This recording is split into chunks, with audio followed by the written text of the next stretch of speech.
ஆனால் என்னை பொறுத்த வரைக்கும் ஃபேமிலி கேர்ள் இந்த வீட்டில் இருக்கிறவங்க அது மாதிரி கிடையாது. இந்த ஹாஸ்டலில் இருக்கிற பசங்க தான் ரொம்ப வெளியூர்லேருந்து வந்தோம். கலாச்சாரத்தை கெடுக்கிறதே இந்த ஹாஸ்டல் பசங்க தான். ஓப்பனாக சொல்கிறேன், நான் போயிட்டு நான் டேரெக்டாக சொல்கிறேன், ஹாஸ்டல் பசங்க தான். ஏன்னா குடும்பத்துலனா இப்போ நம்ம வெளியூர் பசங்க, வெளியூர்ல தான் நீங்க தங்கி படிக்கிற பசங்க தான் ஒவ்வொருத்தங்க கூட பைக்ல வந்து. அதான் வெளியூர்னா இப்போ நார்த் சைடுல இருந்து நார்த் சைடு வரவங்களா இல்ல வந்துட்டு ஊர் சைடு நார்த் சைடு எல்லாமே சேர்த்து தான் சொல்லலாம்.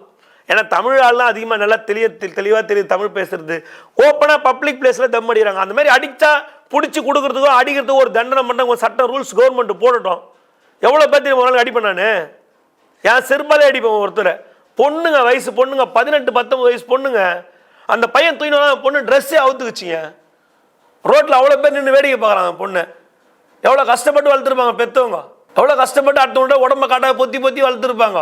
இன்னைக்கு உன்னை நம்பி இந்த ஊரில் படிக்க வைக்கிறாங்க, நீ போய் உங்க கூட நம்பி ஆட்டம் போகிறான். அவன் என்ன நான் கலந்து ஊற்றுவேன் போதையாகணும். இந்த நிலைமை தேவையா? ஆட்டோவில் பட்டு அப்படியே ஆட்டோ ஃபுல்லாக வாந்தி. அவன் ட்ரெஸ்ஸை சரி பண்ண முடியல. அவ்வளோ டைட்னஸாக போட்டுன்னு வர்றது ட்ரெஸ்ஸே ட்ரெஸ்ஸே ஒரு பெண்ணுக்கு